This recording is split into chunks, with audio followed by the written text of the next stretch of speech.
A partir da fecundação, uma série de eventos ocorrerão de modo a formar os tecidos e órgãos. O tema de hoje é tecidos humanos.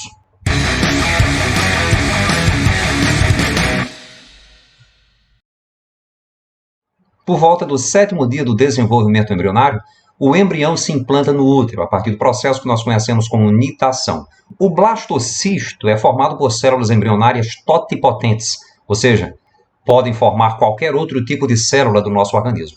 E a partir de processos de desativação de partes específicas do DNA, ocorrerá o fenômeno da especialização celular, que culminará na formação dos 4 tecidos básicos humanos: tecido epitelial, tecido conjuntivo, tecido muscular e tecido nervoso. O tecido epitelial é formado por células justapostas, portanto com pouco material entre elas, e apresenta basicamente 2 funções. Funções de revestimento externo ou interno de órgãos e outras estruturas do nosso organismo, e função glandular, a partir do momento em que o tecido epitelial forma diversas glândulas em nosso corpo. Os tecidos epiteliais protegem o nosso organismo contra a desidratação, contra a perda de água, portanto, e contra atritos. Ele caracteriza-se por ser desprovido de vasos sanguíneos e nervos, portanto, se você perfura os teus tecidos epiteliais, os mais variados tipos de tecidos epiteliais do teu organismo,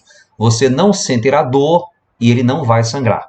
E pelo fato de não apresentar vasos sanguíneos, os tecidos epiteliais se nutrem a partir de difusão de substâncias que vêm de tecidos conjuntivos subjacentes. Os tecidos epiteliais também são caracterizados pela produção de muco em algumas regiões onde eles estão presentes, como por exemplo na cavidade nasal. Eles podem ser classificados conforme alguns critérios. No caso, com relação ao número e à aparência das células da camada superficial, os tecidos epiteliais eles podem ser simples, quando apresentam somente uma camada celular, podem ser estratificados quando várias camadas celulares estão presentes, ou podem ser pseudoestratificados quando apresentam apenas uma camada de células, mas com diferentes alturas, o que nos dá a impressão de estratificação. É uma falsa estratificação. Pseudo significa falso. Quanto à forma das células, o tecido epitelial pode ser pavimentoso quando suas células são achatadas, pelo menos as células da camada superficial são achatadas, pode ser cúbico, com células cúbicas, portanto, pode ser prismático, com células cilíndricas, e pode ser transição, quando o formato das células muda em função do estágio fisiológico do órgão. Nós temos aqui um exemplo de epitélio pavimentoso simples, com uma única camada de células achatadas, que está presente, por exemplo, aqui nos pulmões, formando os alvéolos pulmonares, revestindo os alvéolos pulmonares. Do lado direito, nós temos um exemplo de epitélio prismático, localizado no estômago, forrando internamente o nosso estômago com células cilíndricas, características desse órgão. O epitélio cúbico simples, presente nos rins, epitélio pavimentoso estratificado, presente no nosso esôfago, órgão do nosso sistema digestório, epitélio pseudoestratificado com células com diferentes alturas, dando uma ideia de estratificação, no caso uma falsa estratificação. Esse é o epitélio pseudoestratificado presente nas nossas fossas nasais, células ciliadas produtoras de muco. E à direita nós temos o epitélio clássico de transição presente na nossa bexiga urinária. Quando a bexiga está vazia, as células têm um formato cúbico. Quando a bexiga está cheia, as células são mais achatadas. Aqui nós temos uma figura que representa um fragmento da pele humana com o epitélio estratificado representado logo acima, epitélio pavimentoso estratificado. Lembrem-se, quando eu falo em epitélio simples, é que ele é formado por apenas uma camada de células. Quando eu falo em epitélio estratificado, existem aí várias camadas celulares. Na pele nós temos um epitélio estratificado pavimentoso. Existem várias camadas de células achatadas, pavimentosas. Mais abaixo, o tecido conjuntivo. Pode-se verificar aqui a presença de algumas glândulas. No caso, glândulas sebáceas, glândulas sudoríparas, e ainda percebemos vasos sanguíneos e uma certa porção de gordura. Os tecidos epiteliais também formam boa parte das glândulas do nosso organismo. E as glândulas podem ser classificadas conforme a presença ou não de um duto secretor.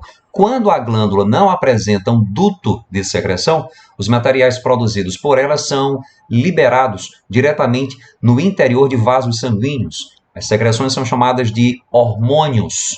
E existem vários exemplos delas no nosso organismo. Glândula hipófise, tireoide, paratireoides, as suprarrenais. Quando uma glândula apresenta um duto de secreção, ela é chamada de exócrina ou exócrina. Existem vários exemplos também de glândulas exócrinas, como as glândulas salivares, glândulas mamárias, glândulas sudoríparas, sebáceas, parte do pâncreas. No caso, o pâncreas é uma glândula mista. Ele apresenta tanto uma região exócrina, produtora do suco pancreático, quanto uma região endócrina, produtora de dois importantíssimos hormônios, a insulina, que é responsável pela entrada de glicose em nossas células, e o glucagon, que é responsável pela quebra de glicogênio do fígado e liberação de glicose resultante no sangue. Portanto, a insulina baixa a concentração de glicose no sangue e o glucagon faz o trabalho inverso, aumenta. As glândulas exócrinas, quando apresentam a região secretora arredondada, elas são chamadas de glândulas acinosas. Quando as regiões secretoras são alongadas, elas são conhecidas como glândulas exócrinas tubulares. As glândulas exócrinas também podem ser classificadas quanto ao modo como a secreção é liberada. No caso das glândulas merócrinas, apenas a secreção é liberada. As estruturas celulares não saem juntamente com a secreção. É o caso das glândulas sudoríparas. No caso das glândulas apócrinas, além da secreção, parte das células secretoras sai junto. É o caso das glândulas mamárias. Então, quando uma criança está mamando, além do leite que ela está ingerindo também parte das próprias glândulas produtoras. Já as glândulas holócrinas liberam, juntamente com a secreção, as próprias células secretoras. É o caso das glândulas sebáceas, produtoras de sebo, que tem a finalidade de manter a nossa pele muito hidratada. A liberdade custou muito sangue e sofrimento para ser renunciada por uma retórica tão barata. Frase de Thomas Sowell, que cabe muito bem para dias de pandemia.